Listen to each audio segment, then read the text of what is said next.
Welcome to Arise, the Honest Man's podcast. My name is Krishna Das. With me, of course, is my dear co-host, Jai Jagannath Prabhu. What is this about?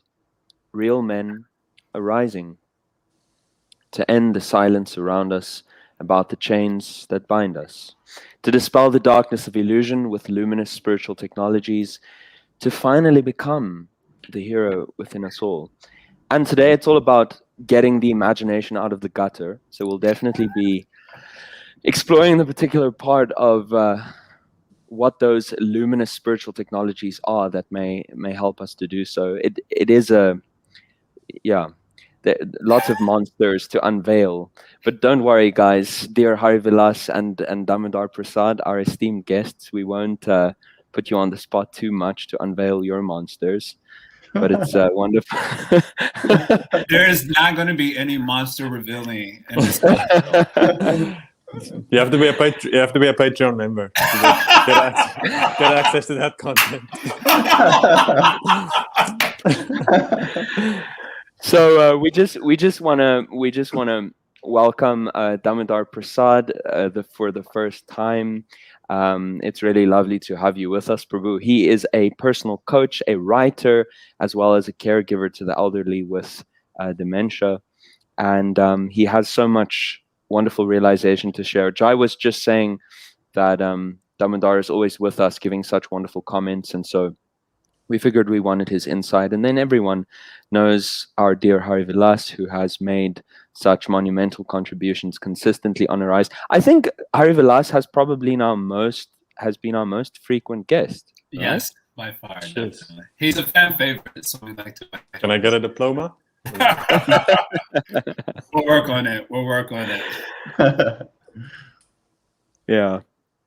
All right. Let's kick it off then. I want to kick it off with a philosophical, kind of a philosophical question. I heard this from a sadhu, and it speaks to my lived experience as well, that there are two ways to suffer in this world. He said there are only two ways you can suffer in this world.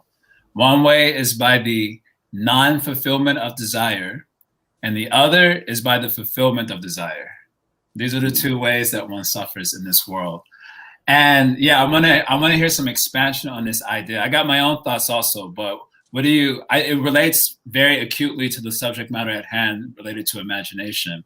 And so I wanted to use this as a kickoff point for the conversation. I think Prabhupada also refers it to this idea as Delikaladu, is it? Delikaladu. Yeah. I don't even know what that means, but it's like a ladu in Delhi. It's so wonderful that, you just fantasize about having it to enjoy, but then when you eat it, you get stomachache or something, you suffer. So these are the two ways in which you could suffer. Let's hear some expansion on this idea from the sadhus. There's something called the fantasy fallacy. And it's the idea that your unrefined fantasies are what you actually want. Our subconscious mind's kind of like an echo. And what's coming to you, it's not necessarily something you're actually thinking, but it's the echo of things you've thought and done and experienced in the past. So you don't have a direct experience of it. And when you're like really living in opposition to it, you can not examining it or becoming more aware, then you can start thinking that's what you actually want. But the language of the subconscious mind's a lot like humor. You don't take it literally. It's something. Oh, seriously. Yeah, like, say for example, you're fantasizing about killing someone. Which happens quite regularly when I drive. I'm not going to even lie. It could actually be that you just need to be more assertive because your inner self is feeling resentful in the way that you're going about your interactions. It could be that you need to draw some boundaries. But if you start thinking like, oh my God, I shouldn't be thinking this, maybe I actually do want to kill him. That's when you fall into the fantasy fallacy. Interesting. Wow. Love that. That's cool. Hari Vilas, some thoughts? Yeah, well, that's great. I mean, I've never heard it expressed like that before, but that's very beautiful. And the first thing I do after this podcast is I'm gonna Google fantasy fallacy. And but I was just thinking even how in the Bhagavad Gita in the third chapter, how does it explain that lust or desire, unfulfilled desire specifically? Well, one thing I remember, I read a wonderful definition Prabhupada gave of lust as desire that cannot be fulfilled. It's very interesting. There's a desire that cannot actually be satisfied. That is lust. So then, and it explained how that desire, it sits within the intelligence, and it sits within the mind, and it sits within the senses. And so it's this unfulfilled desire, then it ultimately creeps into the psyche and hijacks the imagination. And exactly like clearly expressed, that it's actually it's unfulfilled, and then it can grow in the imagination much more serious than it really is. And we all have that experience. Even with eating, like you have the experience, you're going to eat this massive thing, you're so hungry, you fasted for 2 days, but then when you start eating, you see that the fulfillment of desire doesn't actually require as much as you oftentimes fantasize about. But we know that it is a very dangerous thing, because it is this fantasies. Anybody who has addiction, you know, in the AA meetings or these things, the fantasies is the precursor, and also the always conjoined with addiction. There's this constant fantasizing about the object of one's addiction. It makes it impossible to stay away from the behavior. So it is in fact something, even though it looks very subtle and relatively innocent for some people, they don't really take it so seriously, but it is actually a very serious issue, what's going on in the imagination. I want to get, how does one refine the fantasy, so to speak, or the imagination? Because we're talking about the fantasy fallacy. And so this is sort of this unrefined, chaotic language of the subconscious seeping in and creating something that's not realistic. But in my own personal experience with fantasy, which is a daily personal experience, a lot of the things that end up coming up in the surface are things that do appear attainable to some degree. They're not like completely wild. And yet, at least from a philosophical perspective, we know that there's an element that's pushing against our desires, which is called daiva, or karmic inheritance. And so and I often like to describe it this way. In one sense, your desire may be like this much, but your daiva may be this much. And because of the incongruence between desire and daiva, the experience psychologically is one of utter frustration. And so but because you don't know what is your daiva, like you can't see the future, you don't know what it is. So you don't know how far you can extend the desire. And so that leaves a lot of room for creating more and more fantasy, which appears to be within reach, but may not factually be. So how does one really refine desire in such a way that it doesn't work against them? I like to think of fantasy or imagination as a capacity we all have. It's not good or bad. So I'll call it like our inner child. And, you know, as a child, you're very imaginative. Like I used to imagine being on the bus, and I had like a king cobra best friend who would be like trailing along the side with me, you know, and it's like all sorts of stuff. And it's kind of, you know, intuitive things.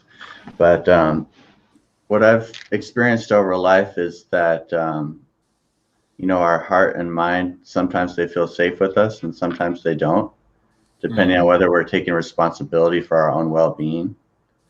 So the faculty of imagination can become like a runaway child when I'm not taking responsibility for maintaining myself in a safe environment and a steady lifestyle, meaningful engagements. Then, you know, the inner dissatisfaction, it creates a psychological need that's filled with fantasy. And then, you know, we want to escape to somewhere where we have control, like video games, or somewhere where, you know, we're just like enjoying like pornography, or somewhere where there's friends, you know, social media, or even... Yeah, I just briefly want to insert there. I'm just reminded by what I heard Damodara Swami say one time, that if desires cannot be fulfilled in reality, then you will be compelled to seek fulfillment of those desires within illusion. Yeah. It's like our struggle is to get to Maya rather than the Maya in Maya.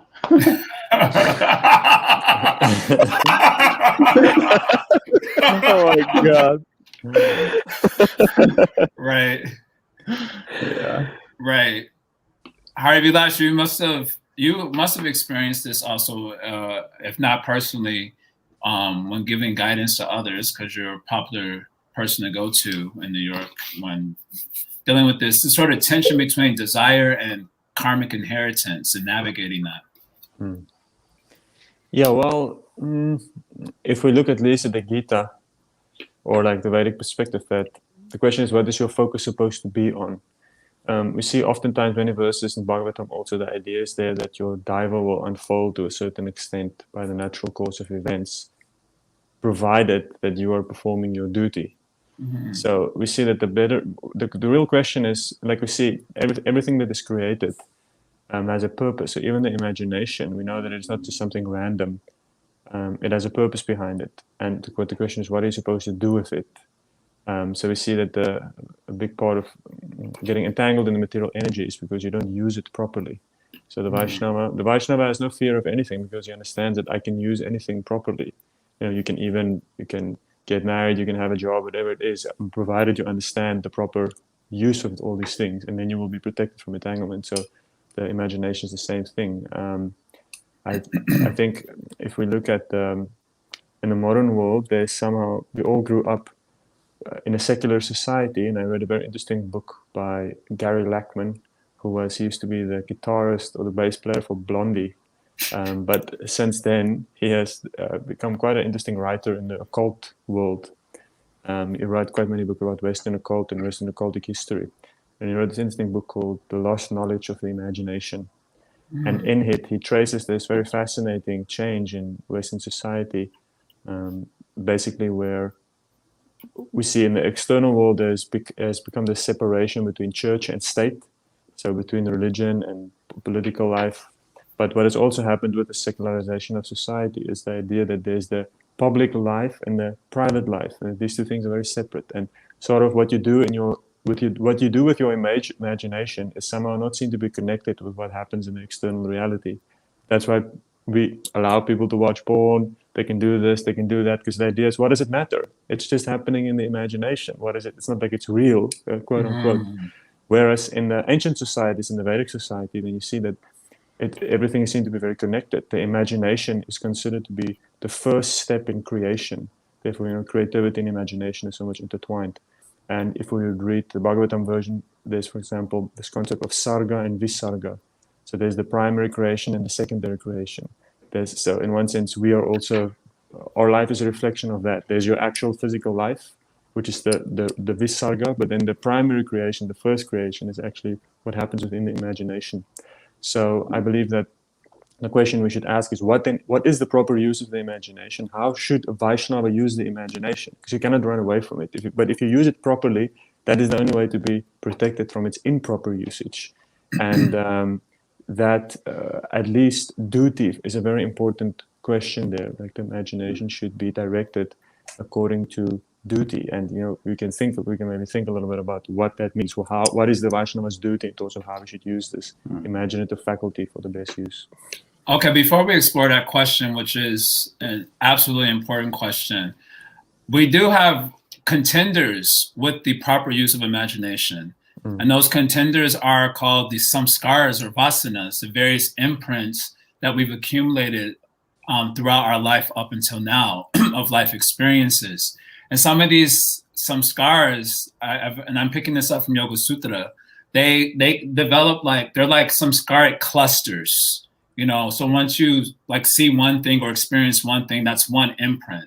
And then you do it again, and that's two imprints of the same thing clustered together. And you keep doing the same thing over and over and over again, or a variety of things, and they cluster together. And then the stronger the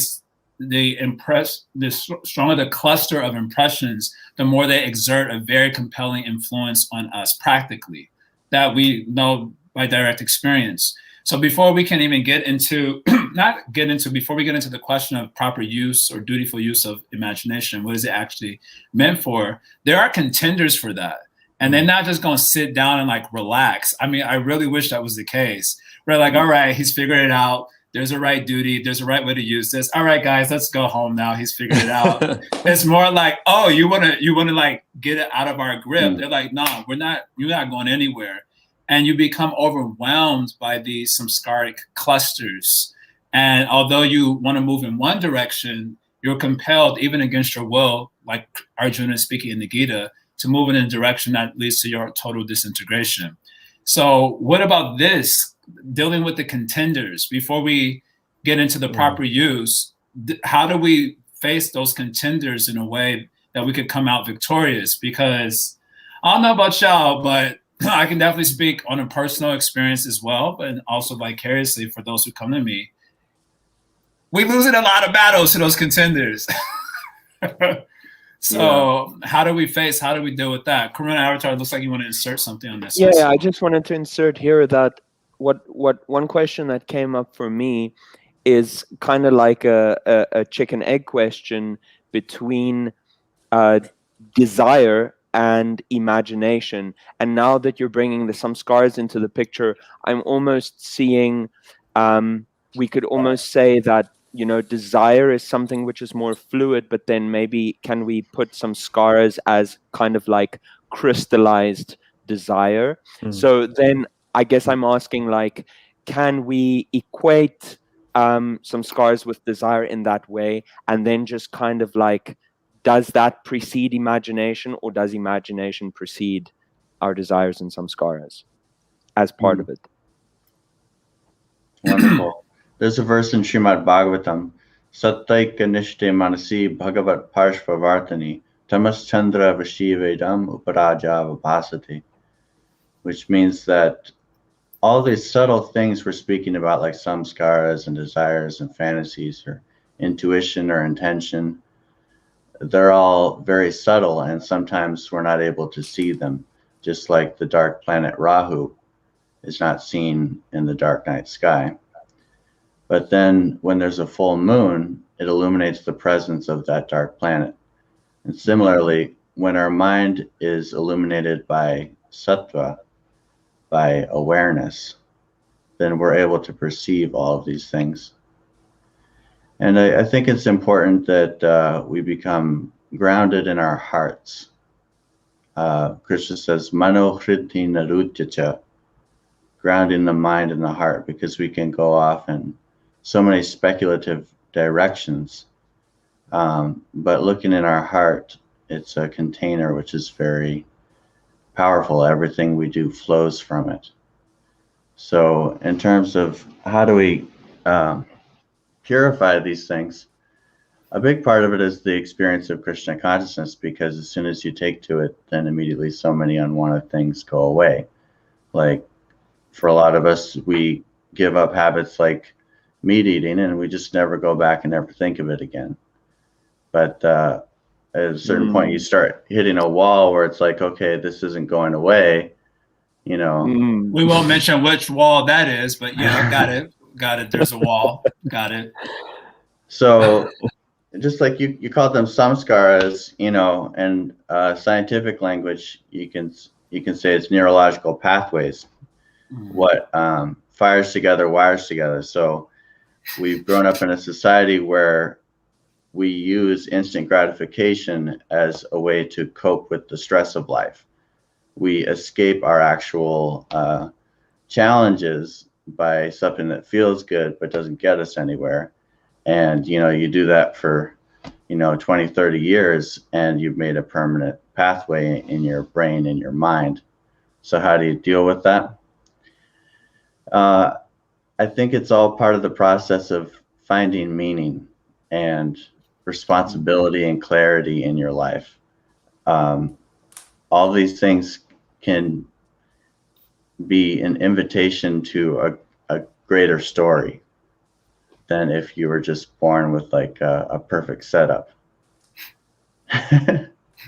So I'll keep it short there. There's so much I could say, and my best insights come in dialogue. So, all right, let's hear it. Yeah, Harry Vilas, what you got on this? The contenders are there. We know them very well. We know them very intimately. They've been with us for a while. They've been whooping our butts for a while. We want to use our imagination, our fantasy capacity properly, but the contenders are there competing for that space. Sure. Well, I think that firstly, Karuna Avatar's question about which came first, we know that is the that is why the samsaric entanglement is so intense, because it's like the two things are just flowing on top of one another. You know, what you desire now, it forms the bedrock upon which further desire is projected, and then it just builds layer upon layer and layer, and therefore it's not so easy to get out of it. And this is not going on for 30 years, this is only going on for 30 million lifetimes or whatever. So very complicated. That's why it's such a complicated entanglement. And they're also equated to like a knot that you cannot untie to say where did it start and what is. It's just like this massive thing that ultimately has to be cut. Now,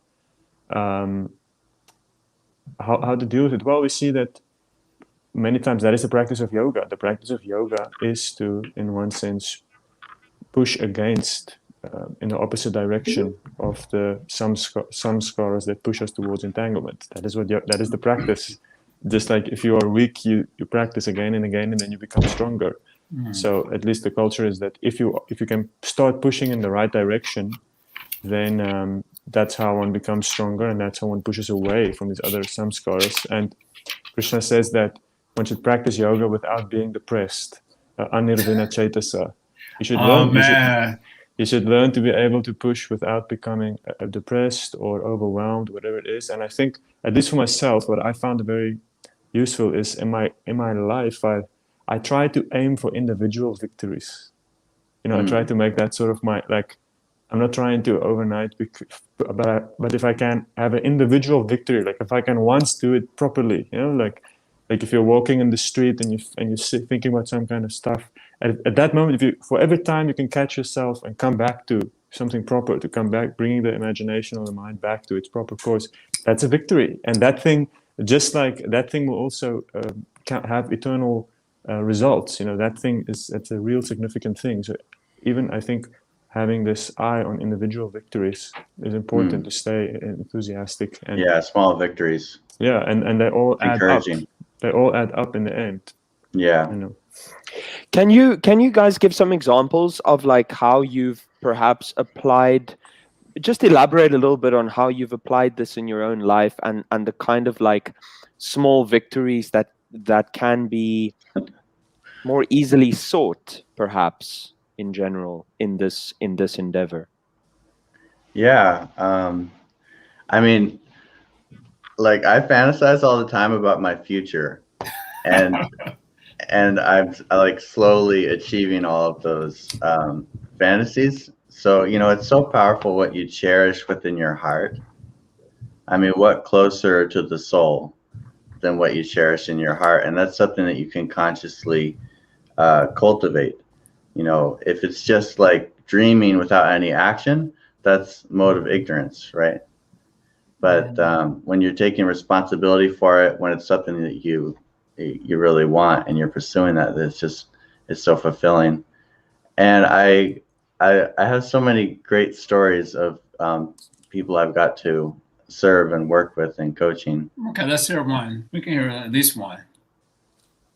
Okay. Let's see.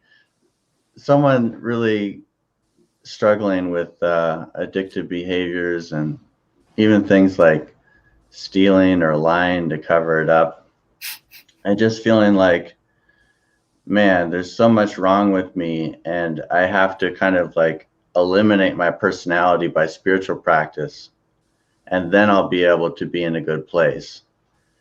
But there's a way to gain a deeper understanding and compassion for yourself where you can redirect your tendencies.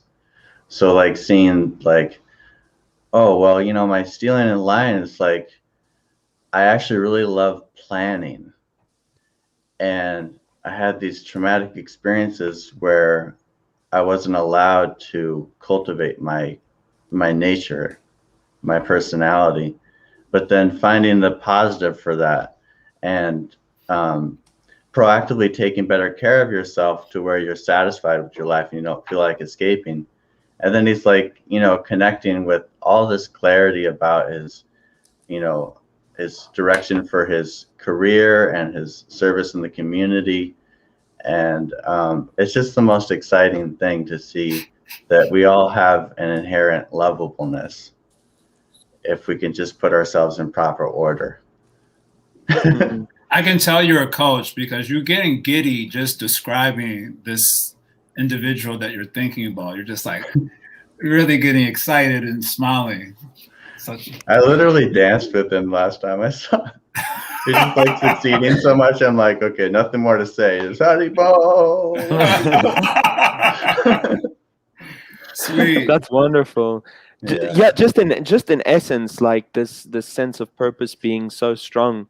My spiritual master Mahatma Prabhu once told me that, everything that you do, all the little things in your life, will only start making real sense once you have a very, very solid, like long range vision of what you want to do. So just that sense of purpose being truly like of the essence here, and really like the only way for us to overcome the onslaught of distraction and everything that we're afflicted by in the current age, fueled so much by technology, is really having that solid sense of purpose. Because the thing is, like, we can speak about responsibility, and taking responsibility is wonderful, but taking responsibility isn't so sustainable when it's not like plugged into a very solid sense of purpose of what you actually want to do. The responsibility happens around that. That's just kind of like what I'm seeing. So just as a, that for me, this is already a big takeaway. It's just meditating on that sense of purpose, and perhaps, sorry, Vilasa, as you were also saying, like individual small victories. I like to throw something real quick on that. Yeah, go. Something that I find really useful as a coach is to be empathetic to someone's tone.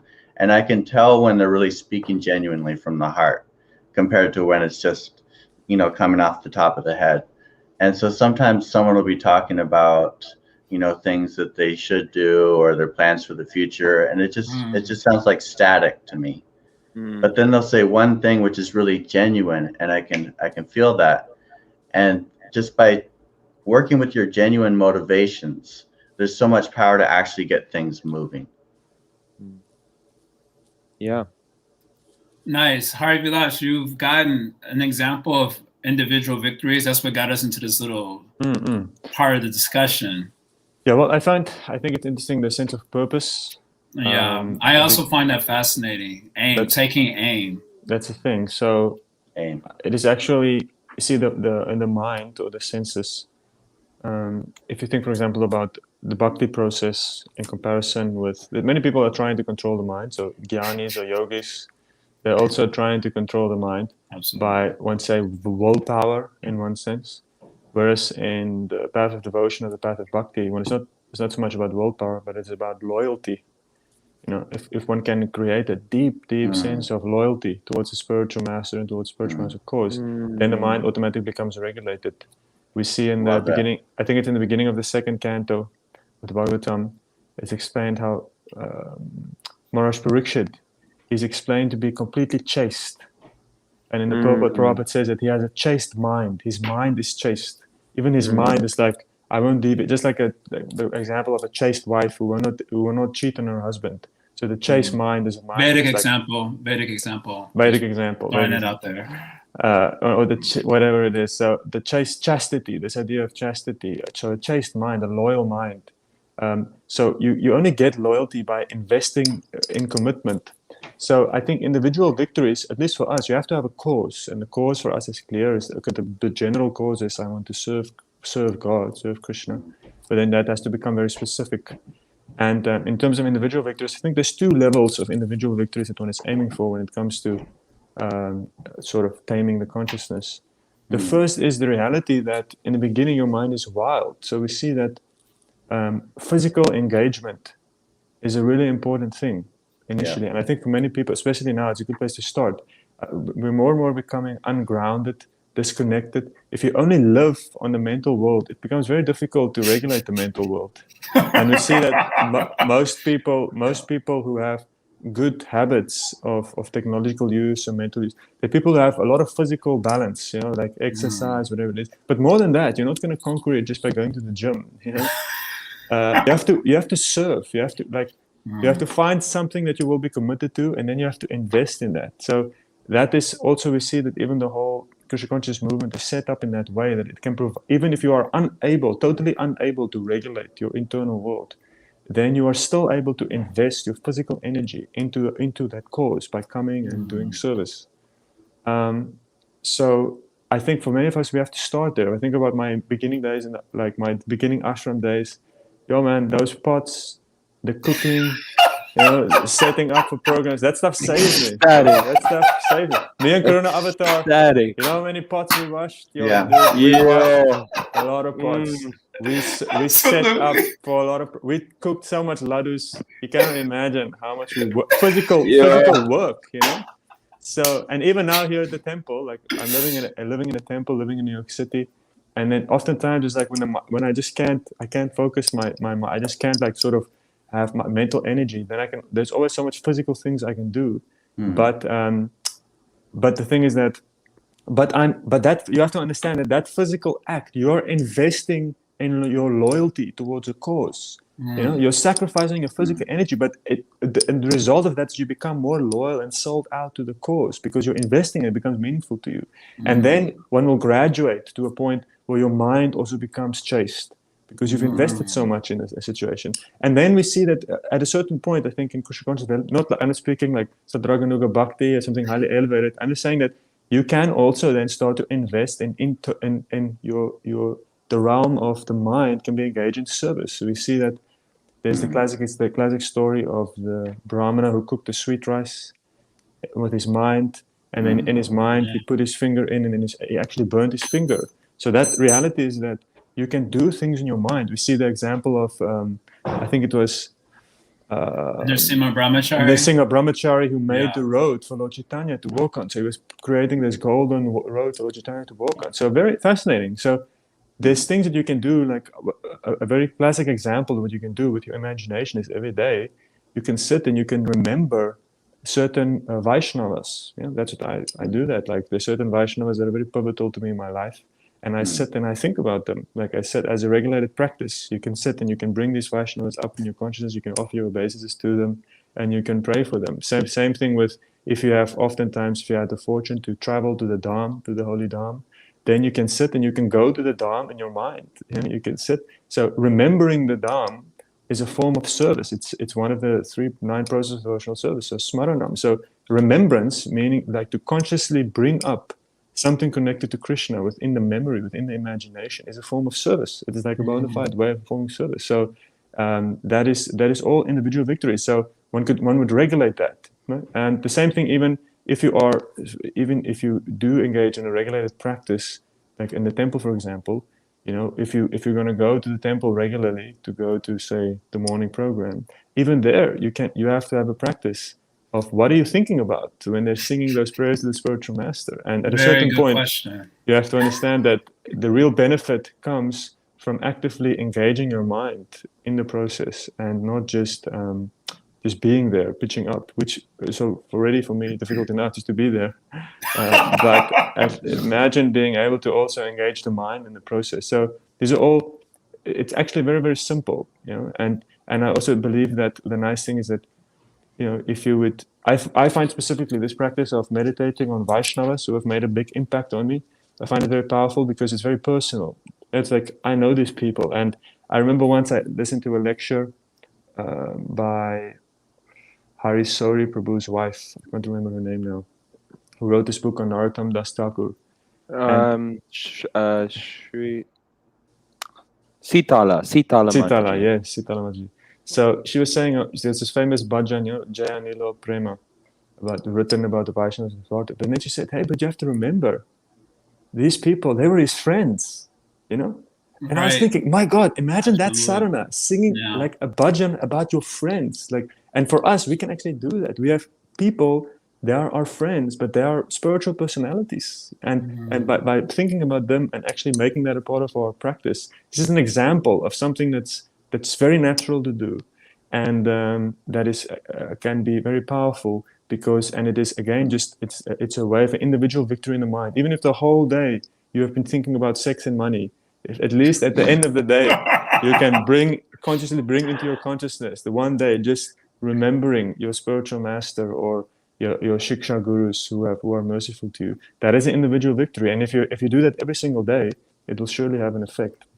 This is powerful. I do want to amplify this idea of the engagement in the physical as a starting point to keep us grounded, getting us out of the mental world where it's really hard to get any footing because it's subtle, and doing something that actually grounds you. In the Bhagavad Gita, when Krishna speaks about lust entering in the mind, intelligence, and the physical body or the senses, he says that then these senses are superior to the sense object, superior to that as the mind, superior to that as the intellect, he the soul. In the commentary of one of our acharyas, I think Sri Vishwanath Chakravarti Thakur, he says the senses, because the senses are the most external, then that's a starting, one should start there with regulating that energy. So I just wanted to amplify that. But I also wanted to come to the idea of the second idea you're bringing up, connecting our actions with the mind, or the mind with the actions that are going on. And this brought up for me the definition of pramada. One of the 4 defects of the conditioned soul is called pramad,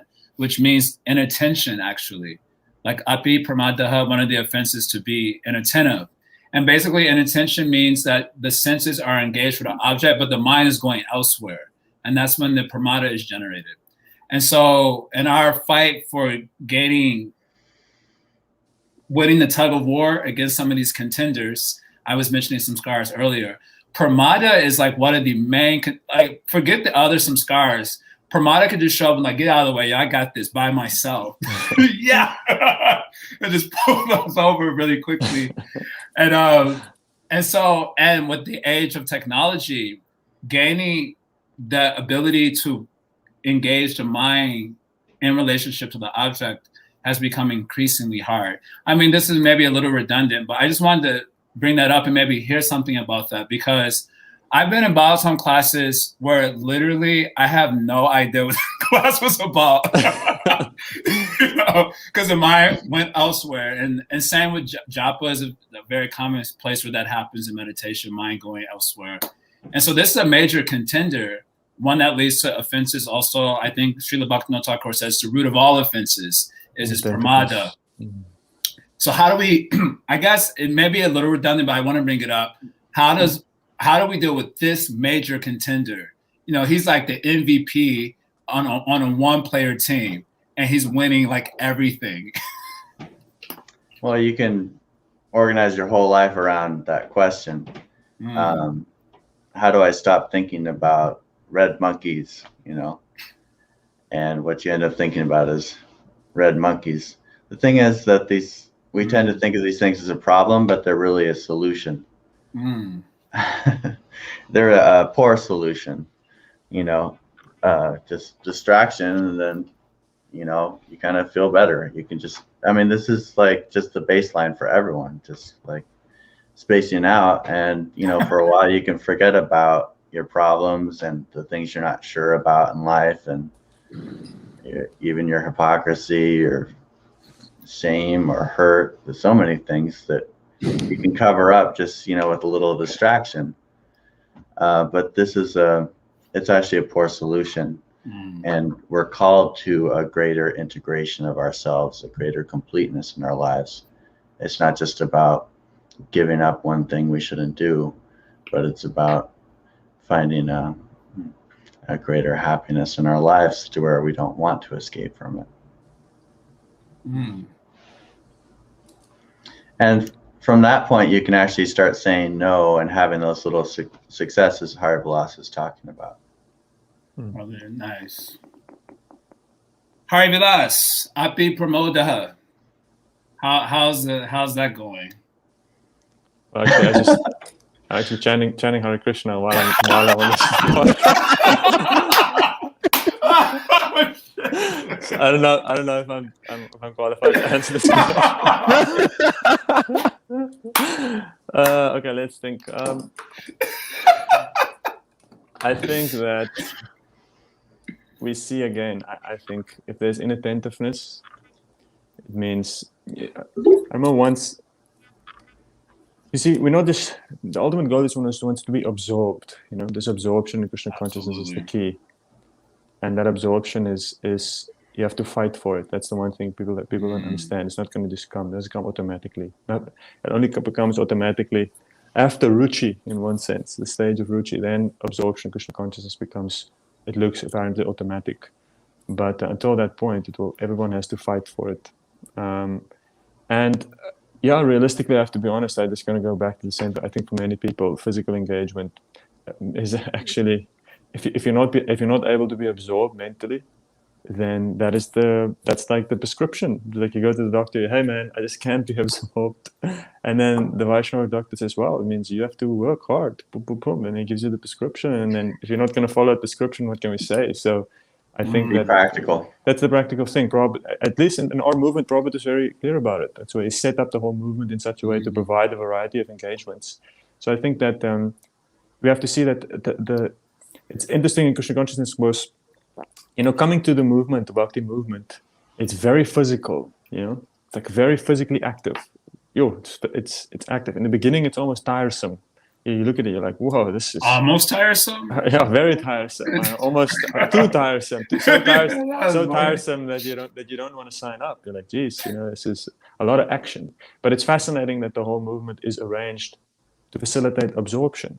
And many people don't understand that connection. And the reality is, and over the years, I've come to understand that yes, so even though I'm sometimes overwhelmed by physical responsibility, the irony is that is, even though it looks apparently as if it's making it more difficult to be absorbed, but the reality that's actually, if I don't have that, then I'm finished. Then I'm like really finished. That physical engagement for most of us is really a central part of the deal. And at least I've seen many people step back from physical responsibility in the pursuit of saying that this is going to.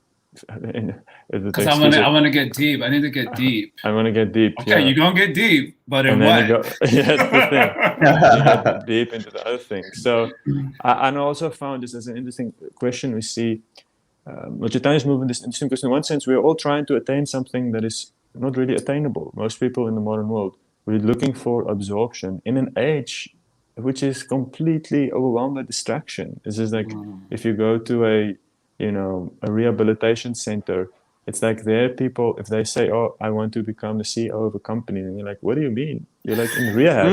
You're like, you're not going to become your idea of success is completely different now. Like if you can just get out of this rehab center and stay sober, that's your success. Don't think now about.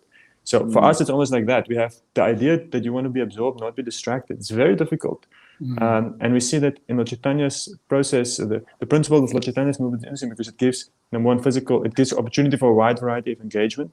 But at the same time, we see that in our movement, you have to somehow be meaningfully engaged for someone else's spiritual benefit. Because what is fascinating is that somehow this experience of compassion, or somehow trying to work for the welfare of other people, it is an absorbing experience that is attainable even if one is greatly disturbed. Like compassion is somehow a very accessible form of spiritual absorption when you can contribute to that experience. We see even like the Buddhists, for example, that's why that's their big thing, compassion, because they know that aids meditation like anything. If you can somehow feel connected to a person, you're extending yourself and you're helping another person, then that is somehow has the ability to engage the mind and the internal world very strongly. So we see that is why it's built in the principle of Chaitanya, the avatar that comes to do it in Kali Yuga, he makes that a big part of the program because he knows that this is the only hope. You've made a very compelling case for old school Hare Krishna. What can I say? Yeah, I'm an ISKCON devotee. I'm impressed. I'm very impressed. I don't think I would have ever been at all attracted to this notion until I've just heard you articulate it the way that you have. So come on back in. Temple is open. We're accepting. Oh man, but just reflecting on that though, like for myself, I can certainly say that my favorite activities in life are highly physical, like climbing mountains. That's climbing mountains, cooking, whatever. These very physical activities. But one problem, though, is that it's really, really difficult in the current day and age, which is becoming so much more dominated by technology, to generate substantial wealth and make like a really solid living by means of physical engagement. You want Like, to elaborate? Like, give an example. What are you thinking? well, it's just kind of like occupation. Yeah, most occupations are now sitting in front of computer screens. exactly. Or you know, even if you're doing something a little bit more dynamic, like, you know, like what Damodar Prabhu and I are kind of heading into, this realm of counseling and coaching and working with people, you still ultimately are that's still a very sort of mental world that you find yourself in. So just kind of like, you know, physical engagement, but how realistic is a lot of physical engagement for most people, other than it being kind of recreational or something that you just kind of wedge into your day here and there, do some exercise, do some yoga, maybe go for a walk or whatever. You know, like, I wish I could make a life completely out of just climbing mountains and cooking, you know. I guess I could if I really, you know, applied my intelligence. But the point is just like, you know, for most people, know what I mean? So unless you're in the temple or you're, you know, surrendered permanently, like, what to do? Well, I mean, the physical engagement I was speaking of in general in my answers was related to working for the spiritual cause, like doing getting a physical savor as a means of investing in that thing. But you also bring out the interesting point that occupationally, the reason why people's minds are so wild is because most people are doing mental occupations. Whereas if you think 100 years ago, even what to speak about in traditional society, how many people were so mentally engaged? Even if you look at intellectuals, for example, many of the traditional intellectual work, the priestly classes, they were, that's Gopajivana. Many of the intellectual classes, even if you think about something like puja or deity worship, which is but it's actually still quite physical. So we see that in a healthy, sort of healthy society, most occupations had a great physical element to it. Very few people were sitting just the whole day in front of a TV. It's like, even like I remember like Vasudeva at the Bhakti Center, very intellectual person, also a translator of Sanskrit text, but a lot of his work is deity worship, which means dressing, cooking, doing all these things.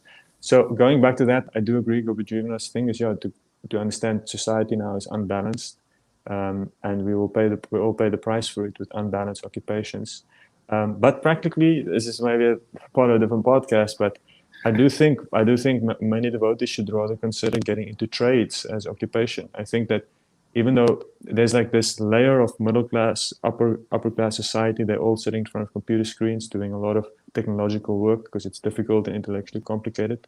But if you look at the reality, is that there's still this whole organic reality, construction, electrical, plumbing, a lot of these like physical occupations. And I practically see at the temple many of the people who do the best, the people who most regularly come to the temple, who can offer the most service, and there seem to be oftentimes the guys who just most easiest to connect, or the guys who are working in trades, devotees who work in trades, because it's just a more natural occupation. The only austerity that you have in trades, interesting enough, is that you work often. You have to work with people that are not devotees. But the guys who are somehow working with other devotees, they seem to be doing quite well, because you're just basically hanging with your friends. You're like working with devotees, and you're doing something physical. And if you look at the Amish, they're very interesting, because the Amish, at a certain point, they also had to abandon strict adherence to just living off what they grow, because it's very difficult in the modern world to purely live agrarian society. Even the Amish can do it oftentimes. And then what they did is they just went into construction. They built like big companies, like they have only Amish people doing electric, plumbing, all these kind of things. And because they see that if you're really interested in building spiritual community and you understand the principles of Sangha and proper occupation, then in general, for most people, these kind of trades offer an interesting reality where you can stay in the Sangha of devotees, but at the same time connect with the world and work. And you can ask any devotee who has an office job. Office jobs is the worst, not for the occupation, but because of getting so much into the politics and the environment. For some people, definitely good, but oftentimes the austerity with office jobs is the Sangha.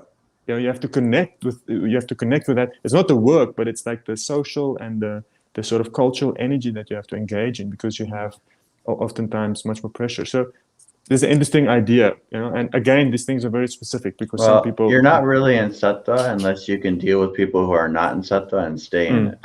Yeah, that's strength. And for a lot of us, we had a really dysfunctional life before Krishna consciousness.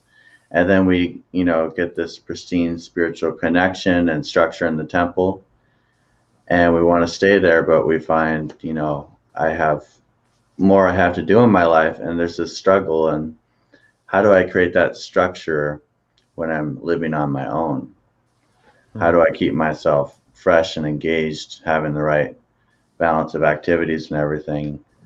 And I like something I heard in your podcast with Mahatma Prabhu, where he kind of compared it to like sometimes what we feel like we're on a leash, where it's like, okay, like I have to be in this extremely controlled circumstances. Otherwise, the second I'm out of it, I'm just going to go back to my previous patterns. It's actually a challenge that each of us really needs to face, and how we use our own free will, how we use our free time, being able to be on our own and, use these things properly and not feel like it's all or nothing, or it's either artificial or just like a complete reverse to, your previous life. And, giving up perfectionism. Rather than comparing yourself to others, you can measure your progress by meaning. If you look at your own story, you gave the example earlier of someone like in an addiction program, and then they get stable. Like that can be extremely basic for one person, but extremely meaningful for another. If you've been like in and out of prison for 10 years and then you can actually like hold down a job, that's extremely meaningful. So each of us is on a very different level, and just accepting ourselves for where we're at and working with it, that's where we can really get to these wonderful places that we aspire to. Love that, measuring the life in terms of meaning and your own story. And knowing where you're at. Like this is also something that Vilasa brought up last time he was with us, is just like how many people are just unwilling to honestly admit where they're at and to work from that point. Yeah, that's why I love this podcast, is you're deepening the dialogue of the whole community. We're all, I really admire it. I have this idea called honesty leaders, because I took a self-development seminar some years back, and I had a lot of repression at that time. And someone stood up and they just like, they were so vulnerable and so honest in front of like 50 people. It just blew my mind. And I was like, oh my God, what's about to happen? Like, is everyone just going to like get out pitchforks and like chase this guy out? Seriously, like there was just like this moment of suspense, like, oh my God, he said that. I can't even believe it. But I call it honesty leadership, because you're giving permission for everyone else to talk on these levels. We all need a container of deep friendships, because our chests are too small for our hearts and our heads are too small for our minds. When we're just locked up in ourselves, everything just gets jumbled around and we're just like confused and acting on some mode of nature. But when you have a container of friendship that you can really like be honest with your friends, you can really trust each other and encourage each other, you're able to get things out, put them in their proper place, get rid of this, keep that, and you can rocket your life, man. Yeah.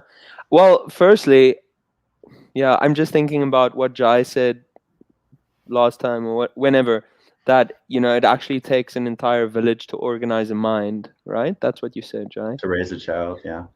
No, to organize a mind. But this actually, I didn't say that. This is, we do in our little Arise Man Sangha, we have a book a month that we read.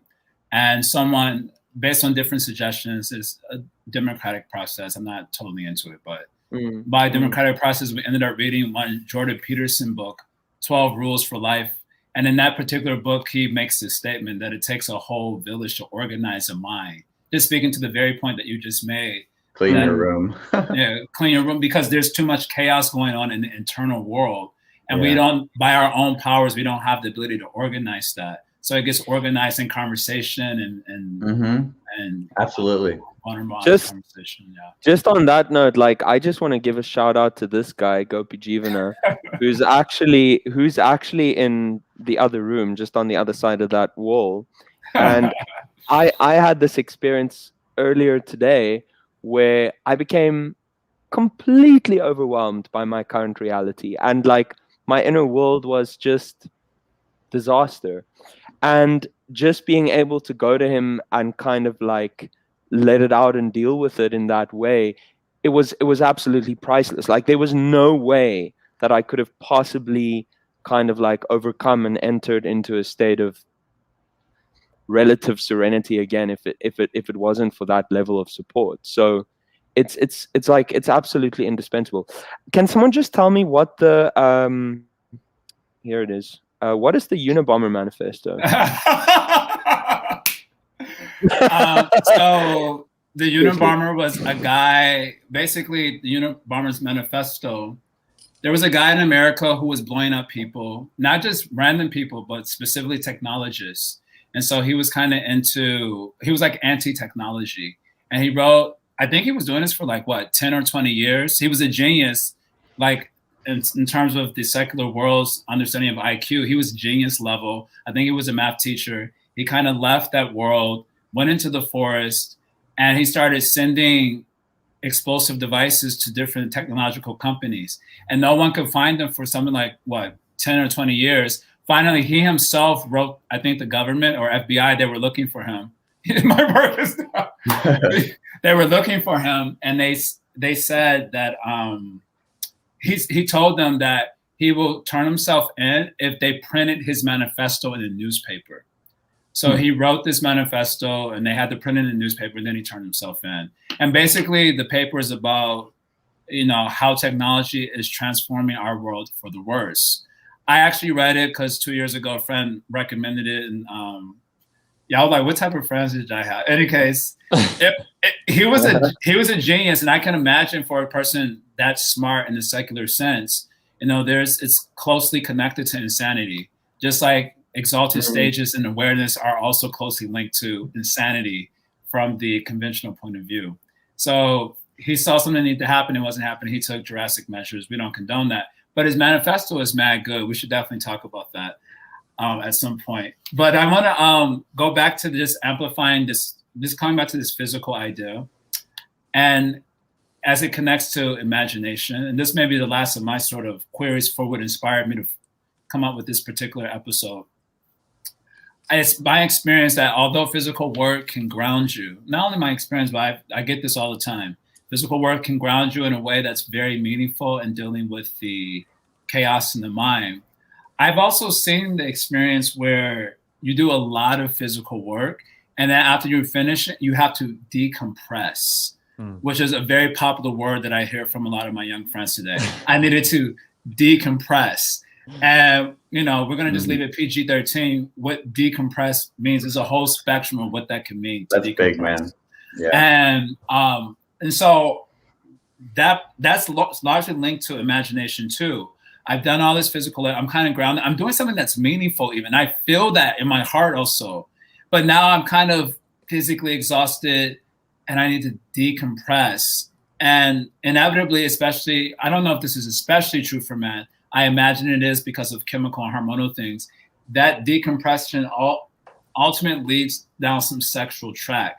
And out of all our contenders, different samskaras. You're seeking dopamine. You start with something that's, you could give yourself permission for. Oh, it's not so bad. Right. And it escalates. Right.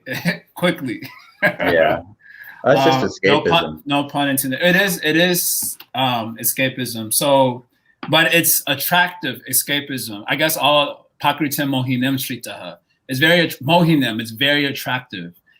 Because you're feeling like physically exhausted. And out of the contenders, the sexual ones are profound because that's one of those samskaras that gets reinforced in every species of life.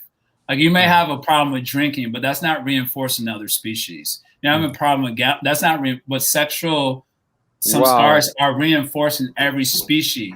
That's such a cool insight. And so therefore, that's a pretty powerful contender that doesn't go away even when you have meaningful engagement. I'm hearing all the time brahmacharis reaching out to me regularly with this issue. They're physically engaged nicely, but this becomes an issue. Comments, direction. How would you guide someone who's having this experience? I was listening to Nam Rasa's podcast, and this topic came up about the duties of single women. And one of the ladies there made a comment that really struck me. She said, well, us single ladies, it's not that we want to be single. It's just that there's no men worth marrying. Damn. Yeah, true. So let's get our act together, man. And then you're not going to worry about like, oh my God, how do I not look at the phone? But, it's a holistic approach. Like, one, getting better at coping, ways of coping, especially being proactive, like having kind of a therapeutic lifestyle, having self-care as part of your routine to keep yourself fresh.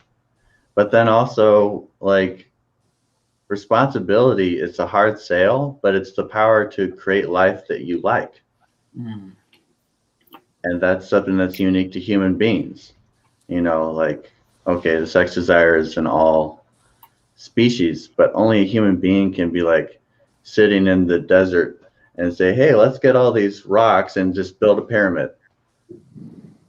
Like, what kind of imagination does that take? And so that's pretty grand, but you can do that with your life. You can look in your heart and say, what do I want? This is something my spiritual master recommends. He says, get out a legal pad and you just write down, what do I want? And you start working on it. And you're not going to feel disconnected with your life. Like, one person's working hard all day, but they feel connected with what they're doing, and it's fulfilling in and of itself. Another person is just working at someone else's vision, and it's just like a donkey's labor, and then they feel all this dissatisfaction, and at the end of the day, they have to find their artificial dopamine. But a man's dharma is to find your dopamine, and conquering it's your mission and purpose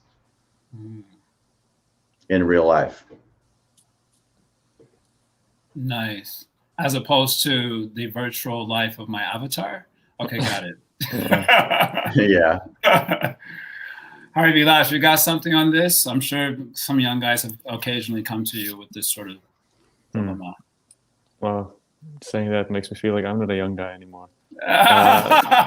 You're young, but your head is very big. Yeah, and I'm getting gray already. So let's see. I think that Krishna explains in the Bhagavad Gita how one has to, if a person is balanced in his work, his sleep, his eating, and his recreation. So recreation is considered to be one of the four main categories in one's life. That's what life is. You eat, you sleep, you work, and you recreate. And sometimes you procreate. But recreation is very important. So sometimes people would feel, they think their work is the problem. I work too hard, therefore I have to do all these other things to decompress. No, it's because your problem is your recreation. You're not properly, like Damodara was saying, the problem is not that you have too much in your life. The problem is you have too little. You're not actually fleshing your life out. You're fleshing your life out with more goals, more development, other things, and also, but sometimes you have to be honest with what that means. Like I know one person, he works a normal job and he was also really struggling, keeping his Krishna conscious going. And then he just somehow he decided he's going to memorize the whole Bhagavad Gita, like the whole thing, And that thing is it's such a simple thing, and you can think, what's the point? But that was the thing, that's what he could do. He was and he did it, and that thing just that gave him something, and he's working on it, and he's getting quite far, and it's actually, great spiritual benefit will come from that. So he got a goal, and that was actually the thing that he needed in his life. It's not that he should have quit his job and done something drastic. He needed to add other forms of other things besides work. So we have impoverished lives because it's unbalanced, and this recreational aspect is very important. You have to do something else, and we see everybody do it, like creativity. Yes, so something creative, and it doesn't have to be very complicated. And that's actually how you will stay away. And then yeah, because this philosophy, people thinking, I work too hard, that's my problem. Definitely, some people do work too hard, but work is, you're going to work, and even if you live in a temple, you have to work. And then the same thing is there. What are you going to do the moment you stop working? And that working actually protects us. For many hours of the day, you're protected by work, but you have to take responsibility for those gaps that are there. And so to find advanced forms of recreation, and even if I think about my own journey in Krishna consciousness, is that it's at the point where I came, like, now, if you leave me alone, I have things to do, my own things to do that can keep me out of trouble. And I think that that's like a very important point to come at as a human. You're like, if you leave me alone, I have like my Karamakanana Swami, he calls it, he calls it spiritual self-sufficiency. When one is able to generate, but one is able to engage with spiritual process in a way independently of others, to a certain extent. You're not saying you have to be by yourself, but if you are left alone, do you have enough constructive things to do that can keep you afloat? And we have to develop these things, and therefore, and that's culture. That's why human culture, like the whole field of creativity, arts, intellectual life, self-expression, so to somehow increase these things and be able to connect them to our spiritual life, and to understand that it's worth it to invest in it. You have so many people, they say, you ask, do you want to learn the mridanga or the harmonium? And they say, no, I don't really want to. But the actual thing is, it's not about whether you want to or not. You have to understand that these things are not this. You need to do some of these things. If you understand that it's not just like an optional thing, you need some form of. You have to invest in some form of recreational abilities. Otherwise, how will you protect yourself? So if we can see that it's not just for fun, but it's actually for survival, then it might convince us a little to be a little bit less boring, a little bit more adventurous. With investing in learning some skills or things. Yeah, I resonate with that, man. Yeah, beautiful. I just want to re-emphasize, though, that, Hari, I also agree with absolutely everything you're saying, but thanks. There's a but. But no, erase all that I just said. But. It's just kind of like it kind of has a theme for me of like trying to survive, right? Like keeping yourself. But what about, like, I just want to bring the earlier point in of having a really strong sense of purpose. Because if that sense of purpose is really clear, but then my question is actually, like, how many of us, like, is it how possible is it for everyone to have like a really strong sense of purpose that drives them forward in this life, as opposed to just trying to survive in a wholesome way? Sure. Like, in other words, you're saying that everyone may not discover that, like, sort of higher purpose or ultimate aim. But it seems that aiming at survival in a wholesome way, I mean, you did add that qualifier there.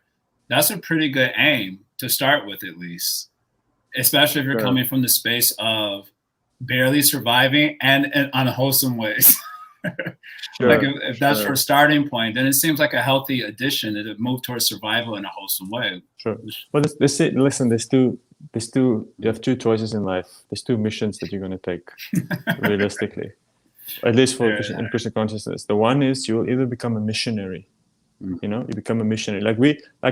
It's interesting in Krishna consciousness now, there's so much, they throw the monk word around, monks, like be a monk, monk. I don't know if we really have monks. We have missionaries, we have people that's even the people that are celibate, that actually, even Prabhupada said, like, there's a vast difference between the Vedic sannyasi and the modern sannyasi who takes the orange dress for the sake of preaching, like for the sake of the mission. So very interesting. So the mission is actually what some people sell out to. They're like, okay, the mission is my thing. And that's great. If you can do that, that's great. That's going to be difficult, but it's going to be very ecstatic, and your sense of purpose becomes becomes broad, like fiery, and you see some of these people that are greatly excited. And we all want to move to that at a certain point, more and more connect with the mission.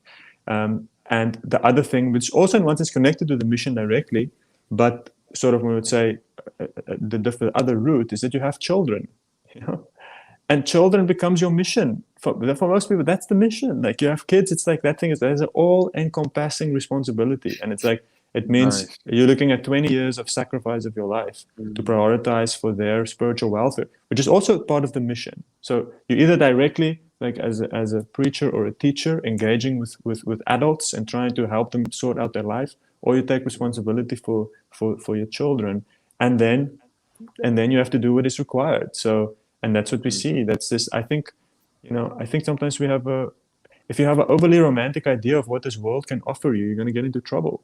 Like Schopenhauer says, he says one quote, he says, for young people, he says, if young people can simply understand the world doesn't have that much to offer you, then many of your problems will be solved. Meaning that to understand that the real meaning, the life, if you think about the ashrams, it's like, that's your choices, like you have to understand what the options are. And if you can survive, like if you can be a person that can create some kind of a ashram situation in which you have the ability to support a few people, and at the same time have enough safety and security in which they can practice spiritual life without any trauma or distress, you're a hero. It's like, you're a hero. It's like, that is meaningful. That's really meaningful. And it is that's something very accessible for most people.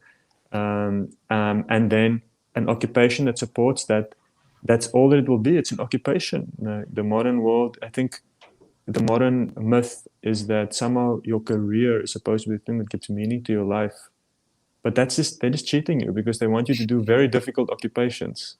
They want you to do a very difficult occupation, and they're willing to pay a lot of money for it. But if you understand it, no, like, you speak to most people, they realize, listen, happiness comes from my family. Just like comes from it's like my work. I do my work to support people, and your work is not going to necessarily be the whole meaning of your life.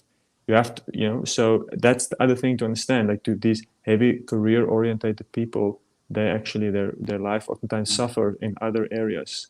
Whereas if you look at people that are well balanced, they have something that they like doing to a certain extent, but the real meaning in their lives comes from the people that they take responsibility for. That's where meaning is generated, from the taking responsibility for people. People like Damodara Prasad is lucky because his career is taking responsibility for people. Yeah, my job is kind of like a family. Like, I have like 50 grandmas, and I get to take care of them all, tuck them in at night. Yeah. All that.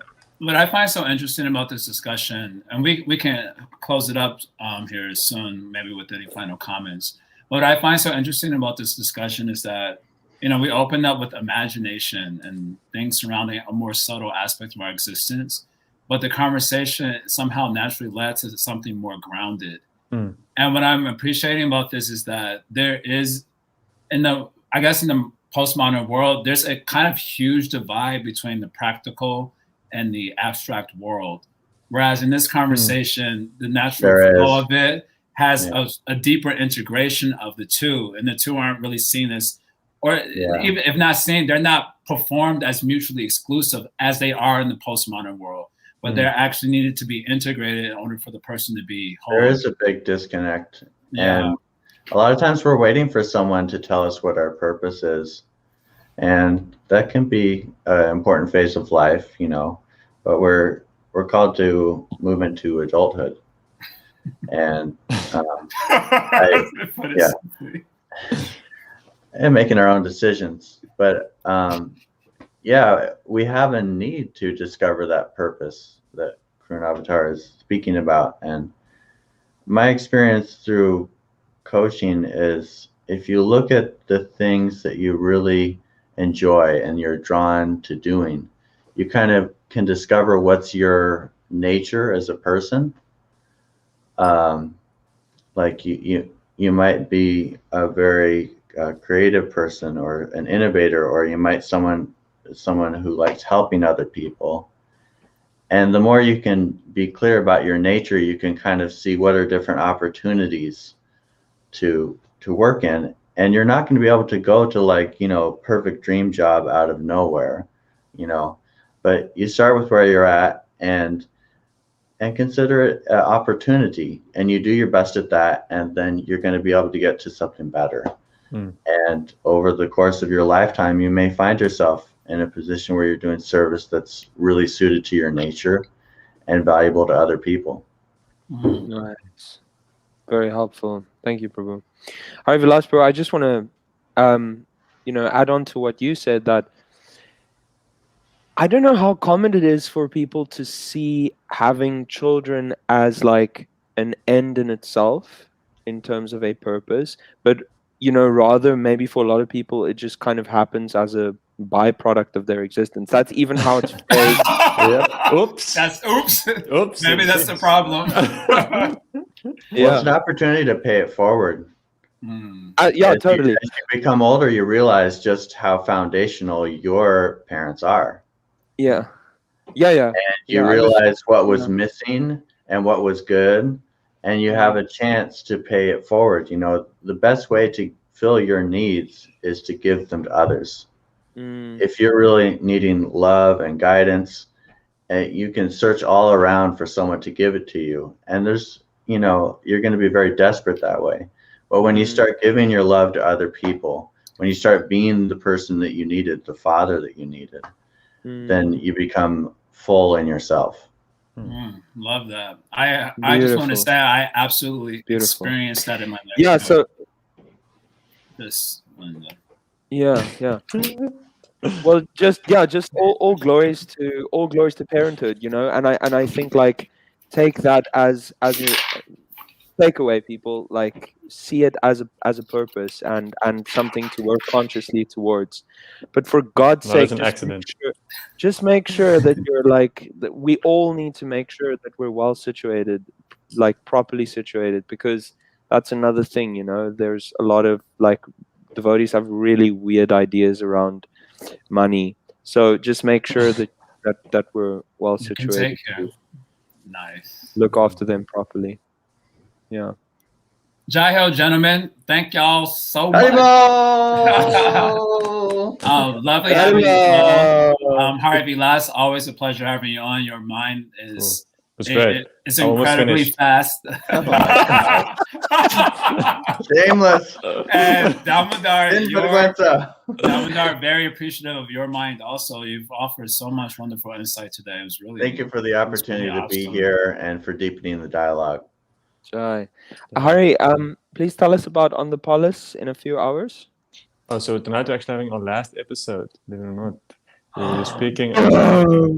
will be speaking about so On the Polis is our podcast dealing with political philosophy, so not political issues. Please calm down. And we were looking tonight at the last part, which is the reality of punishment and mercy, which is the two interesting things that collide within the vision of the ruler.